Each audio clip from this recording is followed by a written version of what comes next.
होता है कि अपने बारे में जानकारी हो जाना, भाई मैं कौन हूं, कितना आया हूं और किस प्रकार छुटकारा हो, ये तो आत्मज्ञान। और ये आत्मज्ञान क्या कहा करते थे, वह समाधि ला ले और आत्मा का साक्षात्कार कर। अरे भले आदमी, अपनी आत्मा का स्वयं ही तू साक्षात्कार करेगा। कहते अपनी आत्मा को देखो। अपनी आत्मा ने क्यों कर देखोगे तुम, दया बुद्धि भ्रष्टोरी। देखेगा कोई, देखने वाला तो दूसरा हो गया। फिर अपनी आत्मा कैसे देखी, कहते जैसे आईने में दिखती है, नो तो फिर शीशे मुंह देख ले, तू अपना देखना है तो कोई बात हो। ये बेकार की बातों में बेतुका जो ज्ञान गढ़ रखा था, इन मूर्ख बना रखा दुनिया को। हाँ, परमात्मा ने देखने की बात कहो, तुम्हारा दच्चा का परमात्मा देखने के लिए अभ्यास करो तो वह भी ना जस्ती। क्योंकि जितने भी संत ऋषि हुए हैं उन्होंने समाधियां भी लाई हैं और ट्राई भी करी, आखिर में रिजल्ट लिख दिया कि भगवान तो निराकार है, दिखता है कोई ना। वो कारण क्या था, ये निराकार भगवान के ध्यान में बैठ जाते थे, साधना ठीक थी कोई ना। थोड़ी देर तो ओम ओम ओम ओम करते, फिर वो समाधि लग जा है, समाधि लग जाए। फिर क्या है समाधि, क्या चीज है समाधि? तो एक मेले में चला गया आदमी, नो सोच ले कि मदारी डुगडुगी बजा रहा है मेले में, कितनों का ले ले केड़े हैं, कोई कुछ कह रहा है, कोई कुछ कह रहा है। तो उस मेले में आदमी चला जाता है तो शाम तक उसने नो पता नहीं लगता कितनी देर में तेरा दिन गया है। इधर घूम घाम कर शाम ने फिर धक्के खा उल्टा फिर आ जाता है। तो ये समाधि क्या चीज है कि इस हमारे शरीर में एक चैनल लगे हुए हैं, चैनल कमल।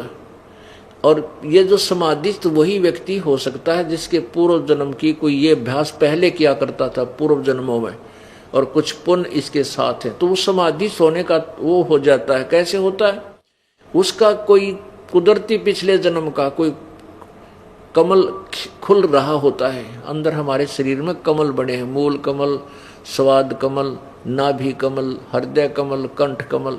तो इनमें से उसका कोई कमल खुला हुआ होता पिछले संस्कारों से। हमने असंग जन्म हो गए, ये डलेड होता ना, पर खूब परमात्मा पाने की कोशिश कर रहे हैं, परंतु रास्ता ठीक ना होने से हम यही रह जाते हैं। तो क्या होता है कि जैसे आप एक टीवी देख रहे हो, जिस चैनल को आपने ऑन कर दिया उसमें किसी में गाने आ रहे हैं कि तो फिर खेल शुरू हो जाएंगे, कोई एडवर्टाइजमेंट आ जाएगी ट्या, तो आप उसको देख रहे हो। फिर आप दूसरा चालू कर दिया तो दूसरे में जो भी प्रसारण आ रहा है वो दिखाई देने लग जाएगा। तीसरा शुरू कर दिया, तीसरे में कुछ और चीज आ गई आप। तो ऐसे शरीर में चैनल बने हुए, और ये चैनल जब किसी के ऑन हो गया तो वो उसमें खेल देखता रहा, ऊपर के सब ब्रह्मांड के नज़ारे। उस वहाँ जो ऊपर के लोग हैं वो बहुत ही सुंदर इस काल ने बना रखे हैं, बड़ा आकर्षण है। कि डांस हो रहे हैं, कि कुछ हो रहा है, कि कोई ऋषि बैठे हैं, कि झरने बह रहे हैं, कि अप्सराएं नाच रही हैं, कि गाने आ रहे अपने आप, जैसे गाने की आवाज़ आ रही है, गानियाँ नहीं दिख रहा, तो यूँ देखे किसी गाँव है। तो जैसे सपने में धक्के खाया करें समाधि में, ये समाधिस्थ होकर के ऊपर धक्के खाता है, ऐसे भटकता रहता है। तो ऐसे हमने ये समाधिस्थ नजर आते हैं। तो फिर ये क्या करते हैं, और जब काफ़ी समय हो जाता है इनको ऐसे मेडिटेशन करने का अभ्यास बन जाता है, तो कुछ दिन के बाद इनको कोई ना कोई रूप में, कोई विष्णु रूप में, कोई देवता रूप में, कोई गणेश रूप में, कोई ना कोई ये दिखाई दे जाता है। तो ये क्या कहते हैं, ओहो ये विष्णु जी भगवान है। और ओहो किसी को ब्रह्मा रूप में, काल शिव जी रूप में दर्शन दे देता है, तो वो ऋषि कहता है शिव जी भगवान है। फिर वो देखते हैं भाई शिव जी भी भक्ति कर रहे हैं, ये भी समाधि में बैठा, फिर यूं किसकी पूजा करता है? तो शिव जी से पूछते हैं तो वो कहता है विष्णु भगवान है। विष्णु से पूछते हैं कि शिव जी भगवान है। फिर वो कहते हैं ना भी भगवान तो दिखाई नहीं देता, वो तो निराकार है। ये इनकी थ्योरी उल्ट पुल्ट करके वहीं आ रुकती है।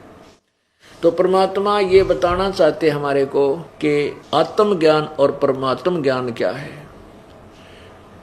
कहते हैं कूप की छाया कूप के माही ऐसा आत्मज्ञाना। जैसे कुएं की छां, कुएं की छाया और कुएं तक ही रह जाती है, बाहर उसका कोई लाभ नहीं। जैसे मकान बाहर बना हुआ, उसकी छाया में आदमी बैठ सके है, पशु पक्षी बैठ सके है, गर्मी से बच सकता कुछ समय के लिए। कहते कुएं की छां तक कुएं के मां तेरा ऐसा आत्मज्ञान, ऐसा आत्मज्ञान।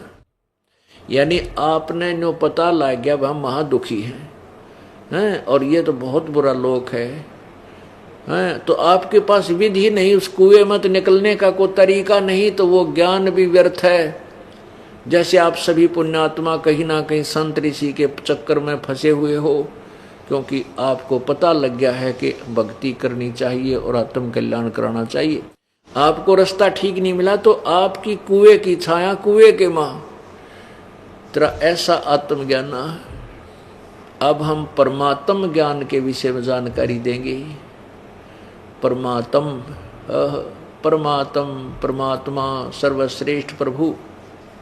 तो हमने साक्षात्कार परमात्मा का करना है, अपनी आत्मा का के करांगे करके बता। अपना बिरान में टियोरी हो रहा साक्षात्कार, कोई कुत्ता बना अंडा, कोई गधा बन रहे, सारे साक्षात्कार हो रहे हैं सबके। तो हमने तो परमात्मा का साक्षात्कार करना है, ना कि अपनी आत्मा का। अपनी आत्मा की दुरुक्ति हमने बिरान सारी सबकी हो रही। तो वो परमात्मा कौन है, कैसा है, कहाँ रहता है, उसका नाम क्या है, उसके पाने की विधि क्या है, ये परमात्म ज्ञान है, ये तत्व ज्ञान है। और ये परमात्म ज्ञान परमात्मा ने स्वयं ही आकर के यहाँ बताया है। बाकी किसी के पास ज्ञान नाम की छींट नहीं है, एक किरका भी नहीं है, एक कण भी नहीं है ज्ञान का। कोरा अज्ञान डले डो है। तो यहाँ क्या बता रहे हैं, परमात्मा ने स्वयं ही आकर के हमें बताया कि भाई तुम इस काल के जाल में कैसे फंसे। पुण्यात्माओं, अभी तक ये दंत कथा सुनाया करते। अब जैसे सभी प्राणी परमात्मा की भक्ति करते हैं और आत्म कल्याण चाहते हैं। आपको सभी ऋषि में ऋषियों के और ये नकली वर्तमान के पंथों की सारे सदग्रंथ आपके सामने दिखा रखे दास ने, कि सभी कहते हैं पार हो जाओ, पार हो जाओ, नहीं तो काल के मुख में रह जाओगे। सारे काल के मुख में एक समय एक शिकारी, एक समय एक तोता पकड़ लिया किसी ने, और वो तोता पिंजरे में बंद करके वो बेचने के लिए जा रहा था। आगे तो एक साधु संत मिल गया, भक्त दयालु इंसान। उसने विचार किया कि ये तोता जंगल में घूमने वाला फ्री यानी बहुत स्वतंत्र पक्षी पिंजरे में फंस गया, सारी उम्र इसमें रहेगा, क्यों ना मैं इस तोता बेचने वाले से इसको लेकर के और जंगल में छोड़ दूं, पुण्य होगा। उसने इसी दृष्टिकोण से वो 5 रुपये में तोता ले लिया पिंजरे समेत। अब उस भगत ने सोचा, उस संत ने सोचा कि मैं इसने कुछ शिक्षा दे दूं, पढ़ा दूं, कहीं ये फेरना चक्कर में फंस जा।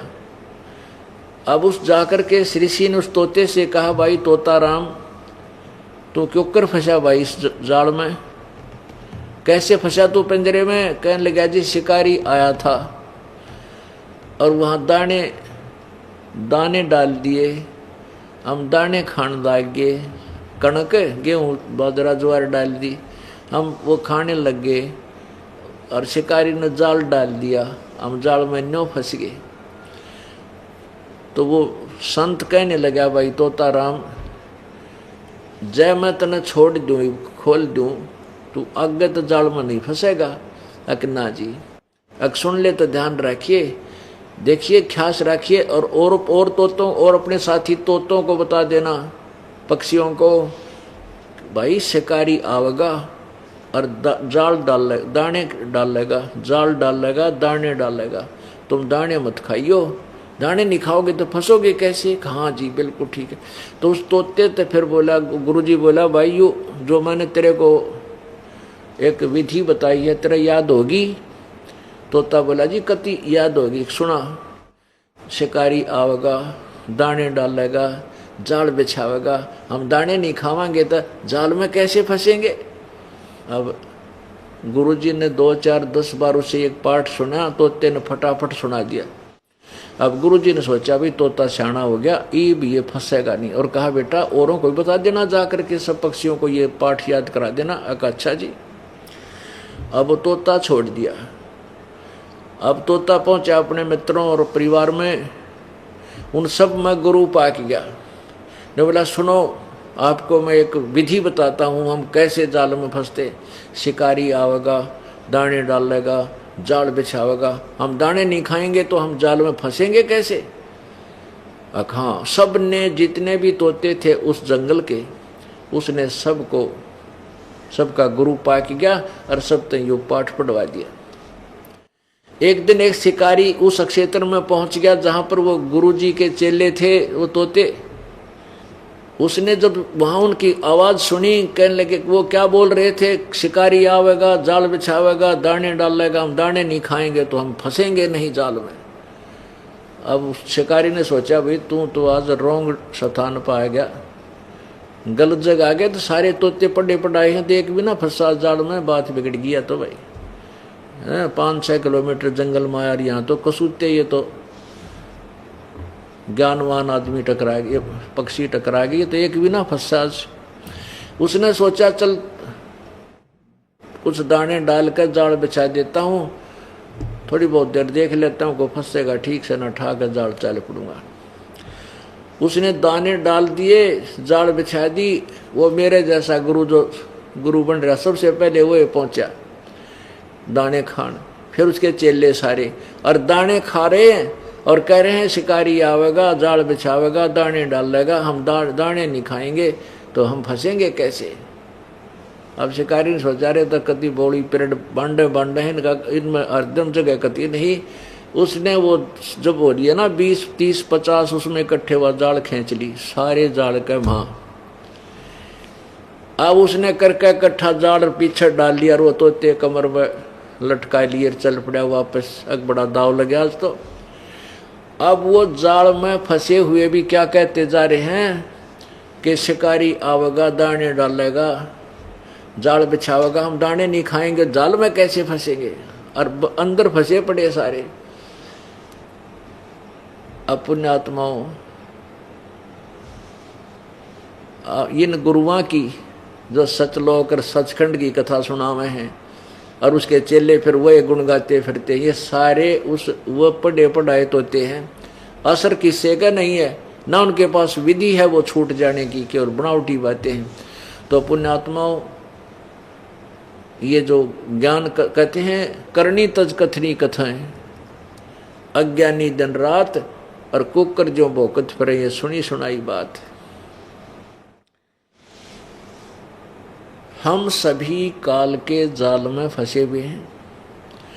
और पुण्यात्माओं, ये कथा आपको सुनाई जाती है, ये ज्ञान दिया जाता है, तुम उस तोते वाला काम मत करियो, इसने आप तक ग्रहण करो, को नहीं रो रहा बताने लग जाओ। आप भी उसमें अमल करो और औरों को भी सुनाओ, और लेकिन दृढ़ करके काल के जाल से निकलने का सचमुच प्रयत्न करो। कहते हैं ये बातें कहने सुन की नहीं, ये कर पाड़ने की हैं। ये केवल कहने सुन तो बात नहीं पड़ेगी, ये करें पार पड़ेगी, पीछा छुटवाना पड़ेगा। अब आपको परमात्मा की कथा सुनाते हैं, हम कैसे काल के जाल में फंसे। सृष्टि रचना। पुण्यात्माओं, जब तक आपको सृष्टि रचना का ज्ञान नहीं होगा, आप आध्यात्मिक मार्ग को, अध्यात्म ज्ञान को कह भी नहीं समझ सकोगे। सृष्टि ज्ञान को आपने कति रटना पड़ेगा। जैसा कि हम इन गुरुओं से सुना करते थे कि ब्रह्मा विष्णु महेश तो अजरो अमर हैं, इनके कोई माता पिता नहीं है, ये तो सर्वशक्तिमान हैं, सर्वेश्वर हैं, महेश्वर हैं, मर्तुंजय हैं, कालज्य हैं, पता नहीं क्या उपमा दे रखी थी। और ये खुद कहते हैं हमारा तो जन्म और मृत्यु होता है, इनके माता पिता लिखे हुए इन्हीं की जीवनी में, इन पुराणों में लिखा हुआ। और ये हमारे जो पूर्वज थे, हमारे हिंदू धर्म के गुरुजी थे, वह हमारे माता पिता पूर्वजों को ये भी नहीं बता सके इन पुराणों में लिखा क्या है, केवल दंत कथा सुनाते थे, उनके विपरीत ज्ञान देते थे।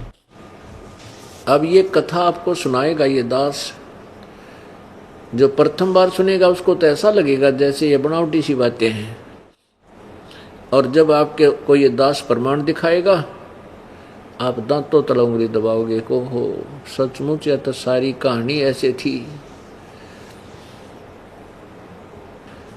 सबसे पहले केवल एक परमात्मा सत्य पुरुष, सत्य पुरुष का वास्तविक अर्थ होता अविनाशी परमात्मा, अविनाशी प्रभु। वो अनामी लोक में रहता था, अकय लोक भी बोलते हैं उसको, अकय लोक।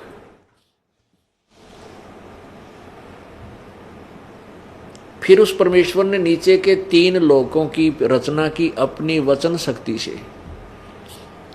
अगम लोक, फिर नीचे का उससे नीचे अलख लोक, और फिर सबसे नीचे सत्यलोक। ऐसे उस अनामी लोक से अन्य 3 लोकों की ओर उस परमेश्वर पूर्ण परमात्मा ने, पूर्ण प्रभु ने यानी कबीर देव ने रचना की। और ऊपर के 3 लोकों को यानी अविनाशी रूप में, सथाई रूप में रचा, वो कभी नाश में नहीं आएंगे। उसी एक परमात्मा ने अपने अनेक रूप बनाए। अगम लोक में वही अगम पुरुष हुआ, अलख लोक में वही अलख पुरुष, पुरुष माने परमात्मा प्रभु, और सत्य लोक में वो सतपुरुष हुआ अविनाशी परमात्मा।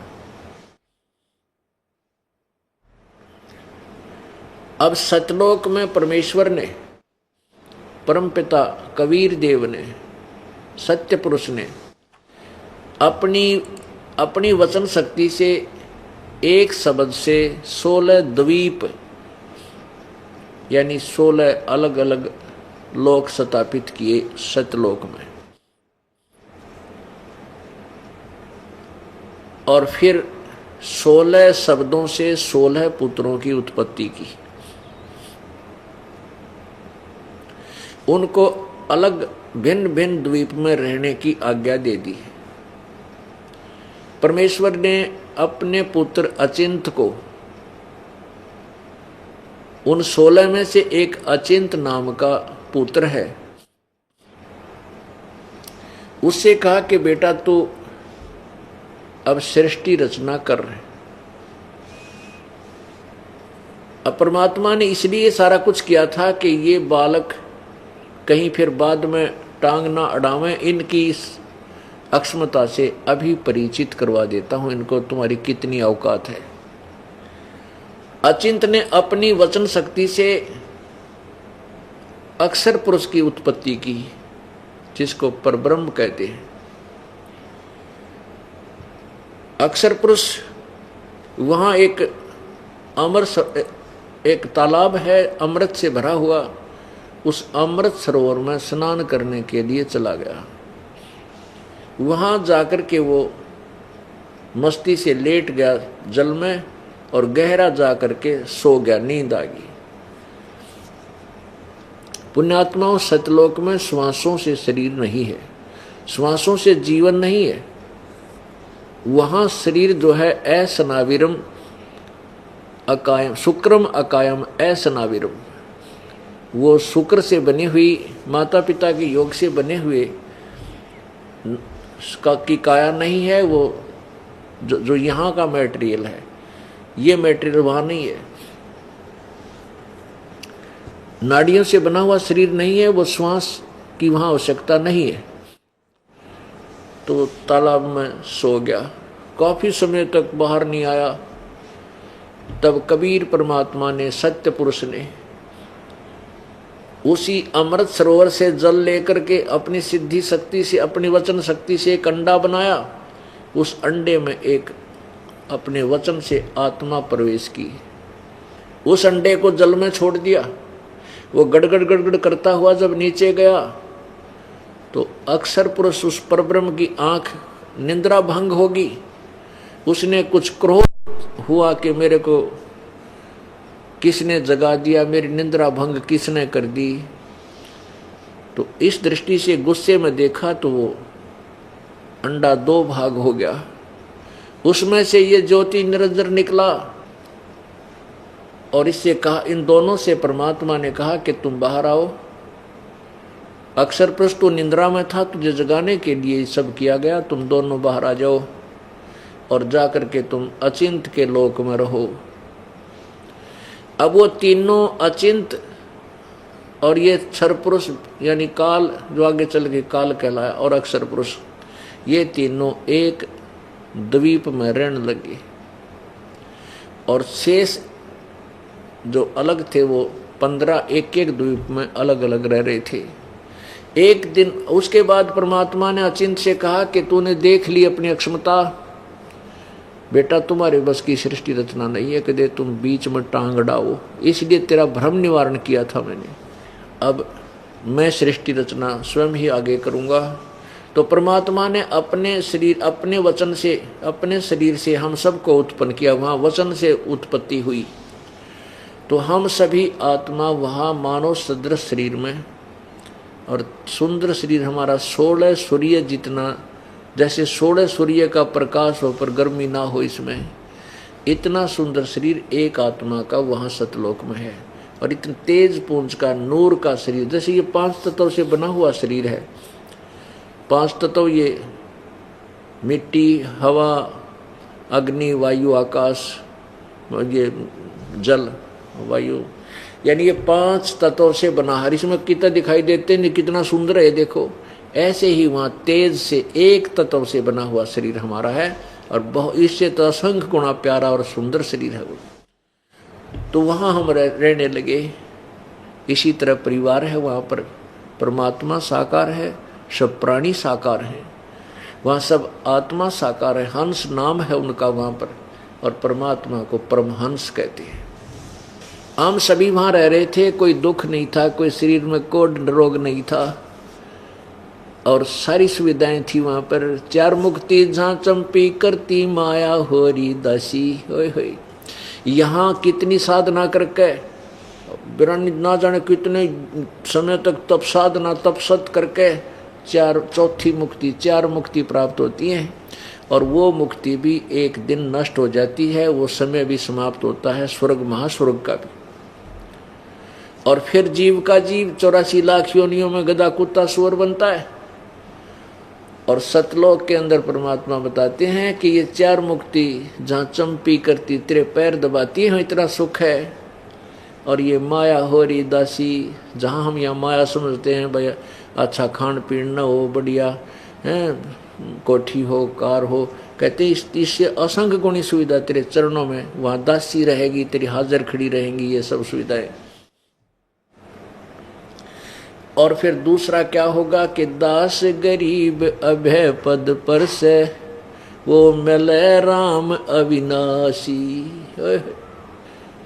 अब वहाँ हमारा सुंदर शरीर था। अब जैसे आप किसी भी संत की, पंथ की, ये सतलोक का ठेका ले रहे हैं, कौन? राधा स्वामी और धन धन सतगुरु वाले, ये कृपाल वाले, ये ठाकुर जी वाले, ये जय गुरुदेव वाले। किसी ने पूछ ले सचखंड में भगवान सतलोक में कैसा? चेतन ही चेतन है, प्रकाश ही प्रकाश है। उड़ा घुमा फिरा के बात ने उल्टी खींच देते और कहते हैं आत्मा परमात्मा में जाके लीन हो जाती है, वहाँ तो चेतन ही चेतन है। अरे वहाँ भगवान निराकार है, तो आत्मा की एक गड्ढे की उड़े जाके क्या करेगी आत्मा? बता, टिंडे लेगी हैं। जहाँ अब कोई लड़की का ब्याह करते हैं, बेटी का, और उसने नो कहे कि तेरा पति तो निराकार नहीं है, वो तो है, दिखाई नहीं देता, तो क्या करेगी ब्याह करवा के? वह तो वो जाएगी किसके वहाँ के देखेगी जा करके? क्या रुचि बनेगी उसकी? तो ऐसे ही पुण्यात्मा ये हमने मूर्ख बना रहे थे, न ज्ञान था ही नहीं। सुनी सुनाई कबीर साहब का कबीर साहब का एक शब्द चोरी कर लिया इन्होंने। क्या था कि करने नो दीदार महल में प्यारा है। इसमें 32 छंद हैं, टुकड़े हैं, विभाग हैं, कली है। ईसा ने उल्टी सुल्टी इसकी बना के व्याख्या और वो भी ठीक ना करना। जब उसमें तो लास्ट में स्पष्ट लिखा है कि वहां ऊपर हंस चले जाते हैं आत्माएं मोक्ष होकर के, और सतपुरुष के ऊपर चवर करती है। तो निराकार क्यों करोगे मंदबुद्धि हो, तुमने तो देख लो चवर निराकार पर क्यों करेंगी वे। और फिर स्पष्ट कर रखा है परमात्मा के एक रोमकूप में करोड़ों सूर्य करोड़ों चंद्रमा मिला दे, इससे भी अधिक उसकी रोशनी है, तो वो साकार होया कि निराकार है। और थरप गजब हो। यानी परमात्मा की वो वाणी झूठी नहीं हो सकती कि मोती मुक्ता दर्शत नाही, ये जग है सब अंधरे, दिखत के तैन चश्मिन के फेरा मोतिया बंदरे। अज्ञान रूपी मोतिया बंद था, इन लोगों का कुछ भी ज्ञान नहीं था।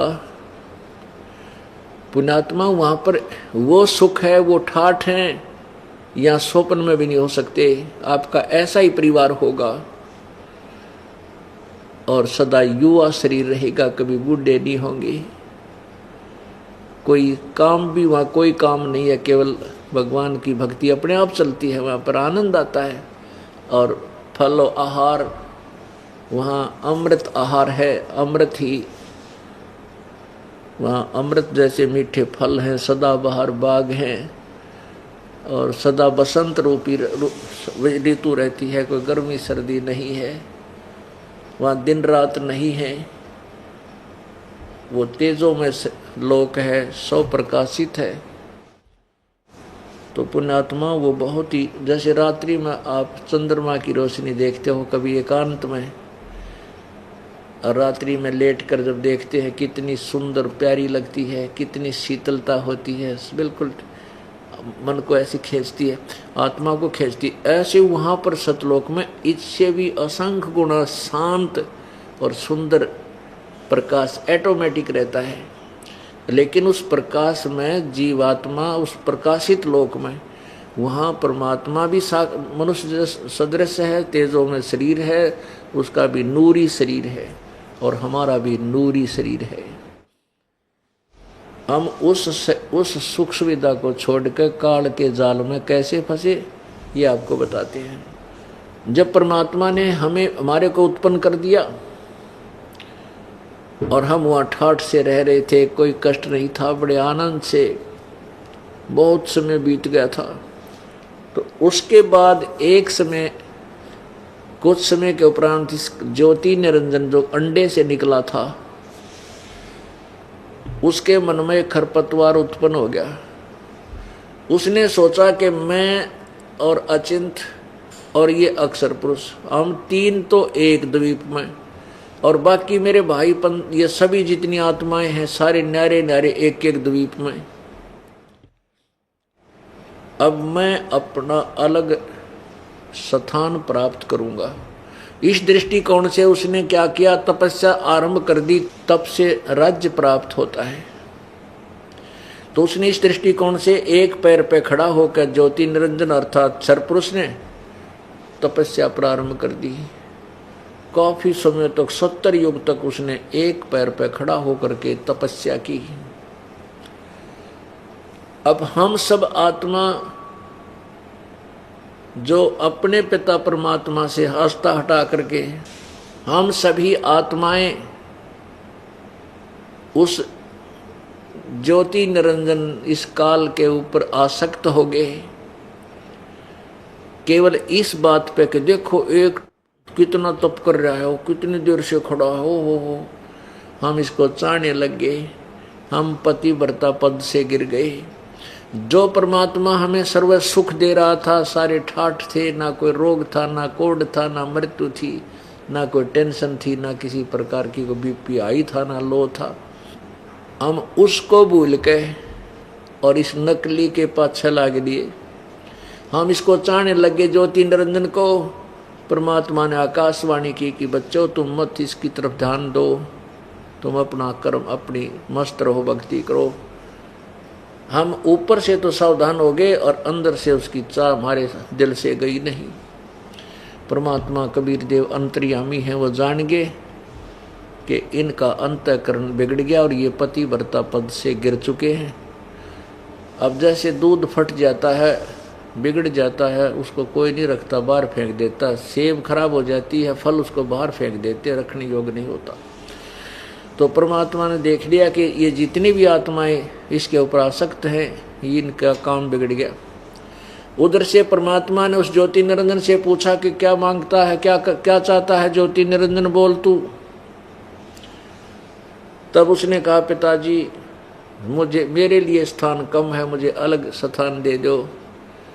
परमेश्वर ने उसको 21 ब्रह्मांड दे दिए। जैसे एक साहूकार पिता अपने पुत्र ने 21 प्लाट दे दे खाली। तो ज्योति निरंजन बड़ा खुश हुआ उन प्लाटा ने देख के 21 ब्रह्मांडों को। कभी उसमें जाता है, कभी उसमें जाता है, सैर सपेटे करने लगा। फिर उसने सोचा भी इसमें कुछ रचना भी होनी चाहिए, मेरे प्लाट के काम करेंगे, इसमें तो कुछ बनाना चाहिए। तो 70 युग तब फिर किया इसने, और हम और फिर इस पर आसक्त हो गए। अब पुण्य आत्माओं, हमारा यह बीमारी वहां से लगी। कौन सा रोग? कि जैसे ये हीरो और हीरोइन,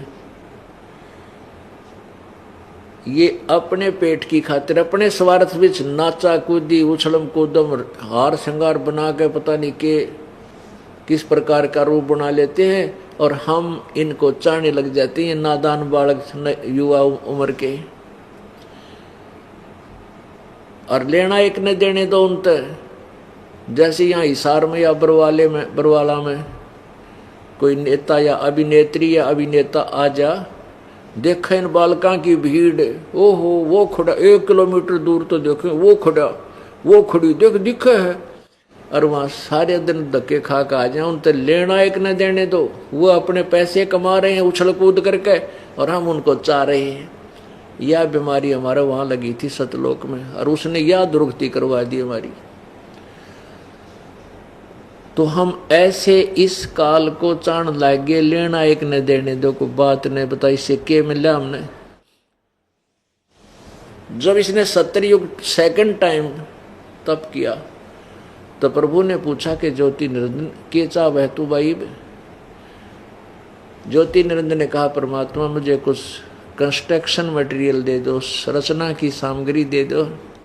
तो परमात्मा ने इसको 5 तत्व और 3 गुण दे दिए, अगले बेटा खेल खिलौना दे। अब इस काल ने सोचा, चल मैं इसमें कि मैं रचना भी कर लूंगा, कंस्ट्रक्शन भी कर लूंगा, फिर कोई जीव मेरे साथ नहीं आते, अकेला इस महल में करूंगा क्या, मकानों में। इसने सोचा मुझे कुछ आत्मा भी चाहिए।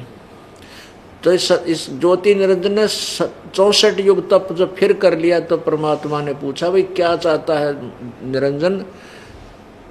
जो मांगा था तुझे मैंने दे दिया, वो क्या डिमांड रहेगी तेरी?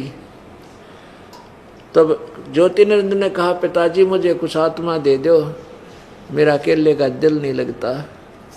परमेश्वर बोले, नहीं भाई, ये मेरी आत्मा है, मेरे शरीर से निकली है, मेरे बच्चे हैं ये। अब तुझे कैसे दे दूं? तू इनकी दुर्गति करेगा, बिरानमट्टी करेगा। ने बोला, नहीं पिताजी, मैं सत्य का राज करूंगा, जो जिसा कर्म करेगा उसे उसे फल दे दूंगा।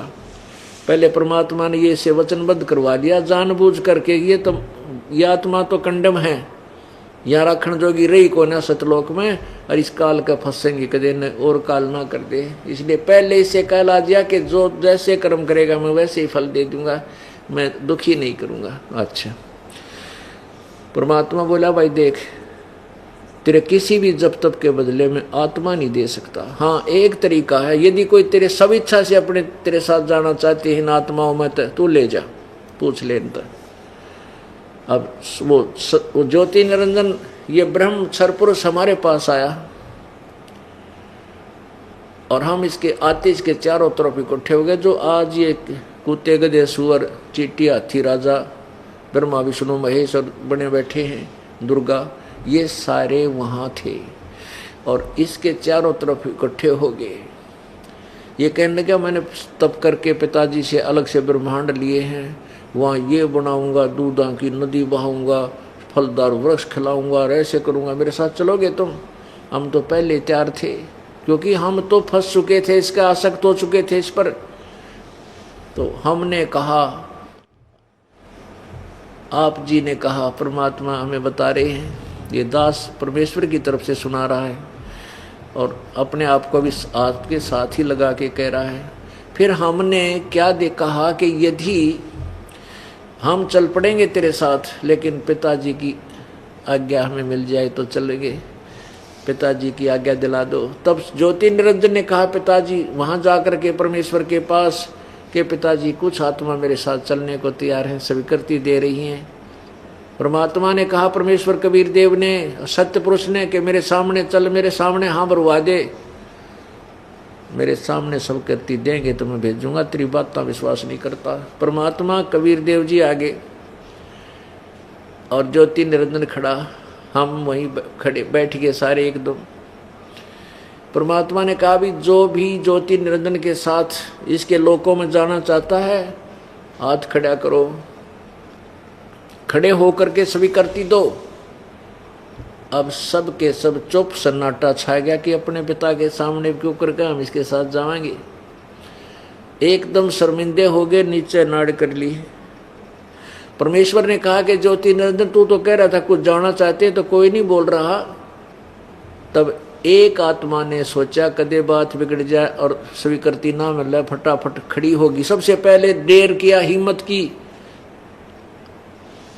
अब काल के जाल में फंसन की हिम्मत की उसने। सबसे पहले खड़ा होकर कहा, मैं जाना चाहता हूं। तो उसके बाद तो हम सभी ने हमने सोचा कदे ये एकली ये कर जा काम, सारे सुख ने लूट जा, हम पाछे रह जा। तो हम सभी खड़े हो गए, सौरे के सौरे जितने ये असंख्य प्राणी की, ये जितने कीटाणु भी बने हैं, मच्छर माखी बने हैं यहाँ पर, तो हम सभी खड़े हो गए। तब परमात्मा ने कहा, भाई ठीक है ज्योति निरंजन, अब ये जितने भी आत्मा ने तेरे साथ चलने की स्वीकृति दी है, इनके कोड वर्ड मेरे पास है, इनका मैंने पहचान कर ली है, और जा तू अपने 21 ब्रह्मंडों में, मैं इनको तेरे पास भेज दूंगा, लेकिन और तरीके से भेजूंगा। परमात्मा ने सभी का सूक्ष्म रूप बना दिया, बीज रूप, अति सूक्ष्म। और जिस आत्मा ने सबसे पहले स्वीकृति दी थी खड़ा होकर के, उसका एक लड़की बना दिया, युवा लड़की, जवान लड़की, और उसके अंदर अपने शब्द शक्ति से हम सभी को दुर्गा के शरीर में प्रवेश कर दिया। और परमात्मा ने कहा, बेटी मैंने तेरे को शब्द शक्ति दे दी है, तो ज्योति स्वरूप निरंजन के पास जा, वो जितने भी जीव कहे तू वचन से, शब्द से उत्पन्न कर देना। परमात्मा ने उस लड़की को आकार लड़की का अवश्य दे दिया था, लेकिन उसको प्रजनन इंद्री नहीं लगाई थी। अब अपने पुत्र, एक और पुत्र, जो 16 सबसे पहले 16 पुत्रों में से एक सहज दास है, एक जोग जीत है, जिसको योग संतान भी कहते हैं।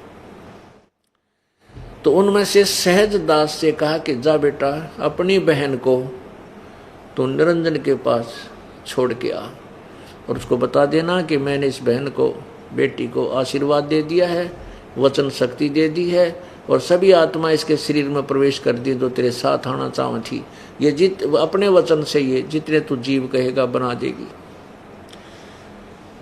अब सहजदास ने जाके ज्योति नंदन के पास वो युवा लड़की अपनी बहन खड़ी कर दी और कहा, पिताजी का आदेश है भाई, ये लड़की, ये दुर्गा, वो प्रकृति देवी, जिसको प्रकृति देवी कहते हैं, जिसको दुर्गा भी कहते हैं, शक्ति भी कहते हैं, अष्टांगी भी कहते हैं, वो वहाँ खड़ी कर दी और कहा कि इसको पिताजी ने शब्द शक्ति दे दी है, वचन शक्ति दे दी है, जितने जीव कहेगा या बना देगी,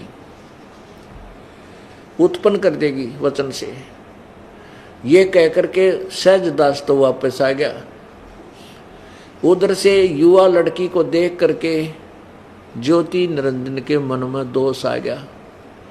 इतना आत्मा में दोष भर गया कि उसने लड़की के साथ बलात्कार करने की चेष्टा की। लड़की ने कहा, ज्योति निरंजन तू बात सुन मेरी, देख पहले तू मेरा बड़ा भाई है, क्योंकि हमारे से पहले तेरी उत्पत्ति अंडे से हुई है, और मैं तेरी छोटी बहन हूँ, और बहन भाई का ये ऐसा कर्म घोर पाप है भाई, तो मुझे टच मत कर। लेकिन इतना विषय वासना वश हो गया ये पाप आत्मा ज्योति निरंजन, ये इसने आगा देखा ना पीछा देखा, और लड़की को जबरदस्ती ग्रहण करने की चेष्टा की। अब दुर्गा ने और कोई तरीका नहीं देखा, अपनी इज्जत रक्षा का सूक्ष्म रूप बनाया। इसके जैसे इसने मुंह खोल रखा था बकवादों में, मुंह के द्वारा पेट में शरण ले ली। वहां से आवाज लगाई, पिताजी मेरी रक्षा करो रक्षा करो। मैं ऐसे ऐसे इसने मेरे साथ बदतमीजी करना चाहे, मैंने इसकी पेट में शरण ली है। तब परमात्मा ने कहा कि हो गया ड्रामा शुरू भाई, अभी क्या है, अभी तो देखना था रेगल के करेगा यो, अभी तो ये तो पहला तोहफा है तुम्हें। अब परमात्मा स्वयं वहां पहुंचे अपने पुत्र जोगजीत के रूप में, और वहां से कहा कि जोगजीत सुन ले आदेश परम पिता का,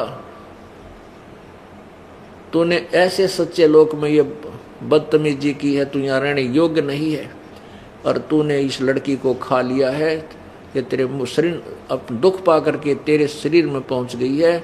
आज से तेरा नाम काल होगा, 1,00,000 मानव शरीरधारी प्राणियों को नित आहार करेगा, और 1,25,00,000 रोज उत्पत्ति करेगा, और लेकर तेरे 21 ब्रह्मांड ने यहाँ से चला जा।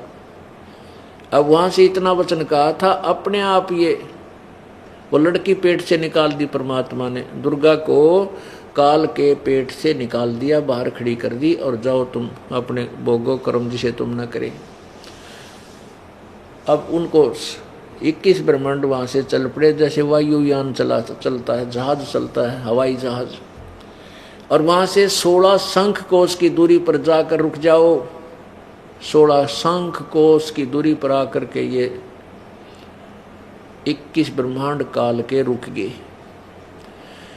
अब काल ने कहा दुर्गा से, अब मेरा कौन के बिगाड़ेगा, जो सजा मुझे मिलनी थी मिल गई, और अब तेरे साथ अब मैं, फिर उसने वही चेष्टा की बकवाद करने की, कहा कि मैं अब मनमानी करूंगा।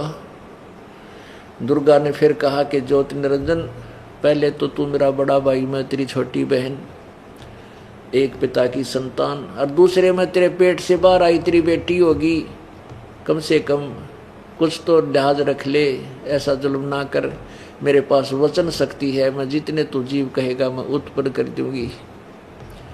लेकिन इतना वासना विषय वासना वश हो गया ये काल, कामदेव वश हो गया, इसने एक नहीं सुनी, दुर्गा से जबरदस्ती शादी की,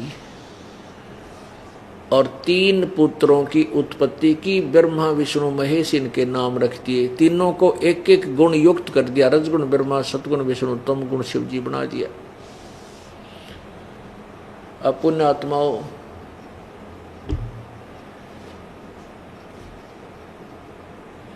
ये सृष्टि रचना आपको दास ने परमात्मा की बताई हुई सुनाई। जिन्होंने ये सृष्टि रचना नहीं सुनी है वो ये सोचेगा ये तो बनावटी बात है, किताब न सुनी ना देखी, ना कोई शास्त्र में प्रमाण नहीं, कैसे माने। आपको इतने प्रमाण दे दूंगा कि आपका दिमाग सुन्न हो जाएगा, कर तेरा गजब ये अपने सदग्रंथों में लिखा था ऐसा ही, जो कि आज से 600 वर्ष पहले परमात्मा ने अपने सिंपल लैंग्वेज में, साधारण भाषा में बताया था कि धर्मदास ये जग बोराना, कोई न जाने पद निर्वाणा, यही कारण मैं कथा पसारा, जग से कहिए एक राम नियारा। अब मैं तुमसे कहूँ चताई, तेरे देवन की उत्पत्ति भाई। अब मैं तुझसे इन तेरे तीनों भगवानों की, ब्रह्मा विष्णु महेश का जन्म बताता हूँ, क्यों करो या कैसे हुआ। अब ये जैसे दास ने कल आपको यह कथा सुनाई थी, परमात्मा की अमर वाणी सुनाई थी, कबीर वाणी, अब आज समझ में आओगी आप क्या कैसे। अब मैं तुमसे कहूँ चिताई त्रिदेवन की उत्पत्ति। भाई तेरे तीनों देवता रजगुण ब्रह्मा सतगुण विष्णु तमगुण शिव जी की उत्पत्ति सुनाता हूँ, बताता हूँ कैसे इनका जन्म हुआ। कुछ संक्षेप कहूँ गहुराई, सब संशय तो मेरे मिट जाई। संक्षेप सी बताऊंगा पर इसमें तेरे सारे संशय खत्म हो जाएंगे। बरम गए जग वेद पुराना, आदि राम का भेद न जान्या। इन वेद पुराण पढ़ कर सारे भ्रमित हैं, उस आदि राम सर्वशक्तिमान सबसे पहले वाले परमात्मा सनातन पर ब्रह्म के विषय में किसी को ज्ञान नहीं। अब जो मैं कथा सुनाने जा रहा हूं, कहते हैं राम राम सब जगत बखाने, आदि राम कोई बिरलाए जाने। ज्ञानी सुने सो हृदय लगाई, मूर्ख सुने तो गम ना पाई। अब वो कथा सुनाने जा रहा हूं धर्मदास तुझे। परमेश्वर कबीर जी कहते हैं अपनी प्यारी आत्मा एक धर्मदास भगत श्रेष्ठ भगत था, उसको जाकर मिले थे, वो सारी कहानी सतलोक दिखाया, सारा कुछ बताया। अब मैं तुझे जो कथा सुनाने जा रहा हूं सृष्टि उत्पत्ति सृष्टि की रचना की, कि समझदार व्यक्ति बुद्धिमान तो तुरंत स्वीकार कर लेगा प्रमाण देख के सुन के, और मूर्ख सुने तेने का झूठ है झूठ है, हम नहीं मानते, हमने देखा है कोई ना सुना कोई। अरे सुना दूंगा और दिखा दूंगा, सारे प्रमाण आपके सामने रखूंगा, तब ये सत्य कथा आपके सत्य स्वीकार्य होगी।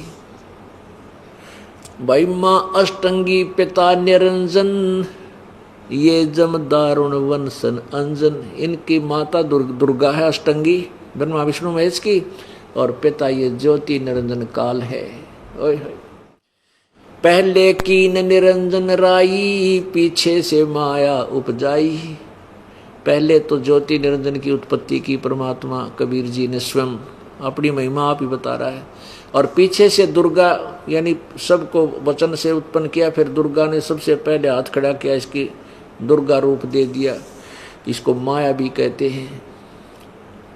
पहले कीन निरंजन राई, पीछे से माया उपजाई। माया रूप देख अति शोभा, देव निरंजन तन मन लोभा।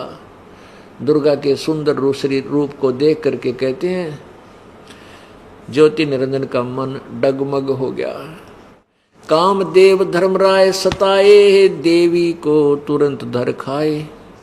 पेट से देवी करी पुकारा, हे साहेब मेरा करो उबारा। पेट तो आवाज लगाई, कहते टेर सुनी तब हम ता आए, अष्टंगी को बंद छुड़वाए। जब उसकी पुकार सुनी तो मैं वहां गया उसके 21 ब्रह्मंडों में, और दुर्गा को उसके पेट से निकाला, उसकी बंद छुड़वाई। सतलोक में कीन्हा दुराचारी, काल निरंजन दी नैनकारी। इन्होंने वहां दुराचार किया था ज्योति निरंजन ने, इसलिए वहां से ये भगा दिया था, यहां डाल दिया।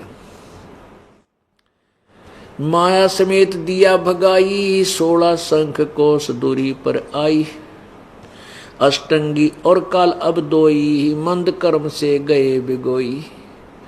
अब देखो कहते हैं ये काल और ये दुर्गा अष्टंगी, ये अपने ही दुष्कर्म के कारण विनाश को प्राप्त हुए। अब मंद कर्म यानी निकम्मा काम निरंजन ने तो किया, वहां इसके साथ दुर्व्यवहार करना चाहा, ये मंद कर्म। और दुर्गा ने मंद कर्म किया कि अपने पिता परम पिता को छोड़कर इस काल के ऊपर आसक्त हुई, इसलिए इसकी विरानुमाटी दुर्गति हुई। आप पढ़ कर देखो इस दुर्गा की दुर्गति। कभी तो महिषासुर इसका पाछा पड़ रहा है, कभी कोई साला राक्षस गेल भाज रहा है, कि तो इसकी और नाड़ काट दी किसी ने, कि तो कुछ हो रहा है। तो ये इतनी विरानुमाटी इसकी, यहाँ एक पल भी चैन नहीं इसको। अब क्या बताते हैं, अष्टंगी और काल अब दोई, मंद कर्म से गए बिगोई।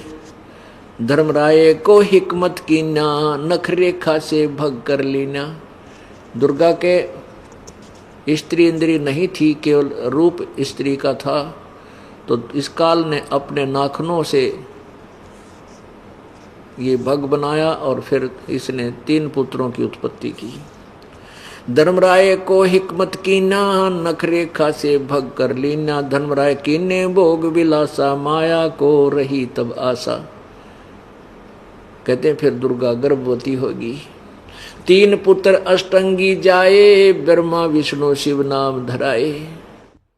3 देव विस्तार चलावे, इनमें यो जग धोखा खावे। इस काल के विस्तार को ये 3 पुत्र काल के चला रहे हैं, और इन्हीं की पूजा में, इसी में ये लोग भोली आत्मा धोखा खा रहे हैं, इन्हीं की पूजा में लगे हुए हैं। पुरुष गम कैसे कोई पावे, काल निरंजन जग भरमावे। अब कहते हैं उस परम पिता परमात्मा के विषय में कौन समझे, यो काल सभी को भ्रमित करके उल्टा ज्ञान दे देता है। पुरुष गम कैसे कोई पावे, काल निरंजन जग भरमावे। 3 लोक अपने सुत दीना, सुन निरंजन बासा लीना। अपने तीनों पुत्रों को ये 3 लोक देके और स्वयं ब्रह्मलोक में सबसे ऊपर के स्थान पर ये काल विराजमान है, सुन शिखर में बैठा है।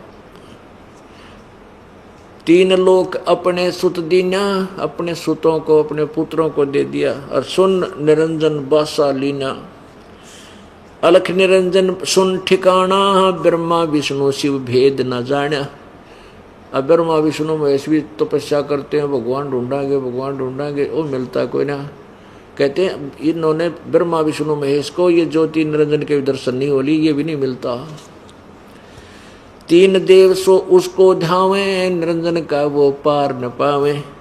अलख निरंजन बड़ा बटपारा। इस ज्योत निरंजन को परमात्मा कबीर जी कहते हैं बड़ा बटपारा। बटपारा माने ठग, धोखेबाज है यो।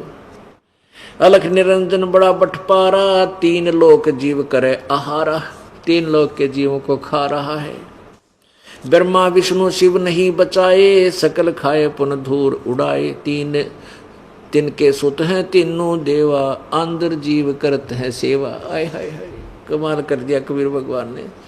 कहते हैं ब्रह्मा विष्णु महेश को भी खावेगा, क्योंकि 7 ब्रह्मा की मृत्यु के बाद एक विष्णु की मृत्यु, 7 विष्णु की मृत्यु के बाद एक शिव की मृत्यु। ये स्वयं भी कहते हैं कि हमारा तो जन्म और मृत्यु होता, और हम इनको अजरो अमर सर्वेश्वर महेश्वर मान रहे थे। ये नकली गुरुओं की अपनी दंत कथा थी, यथार्थ ज्ञान नहीं था।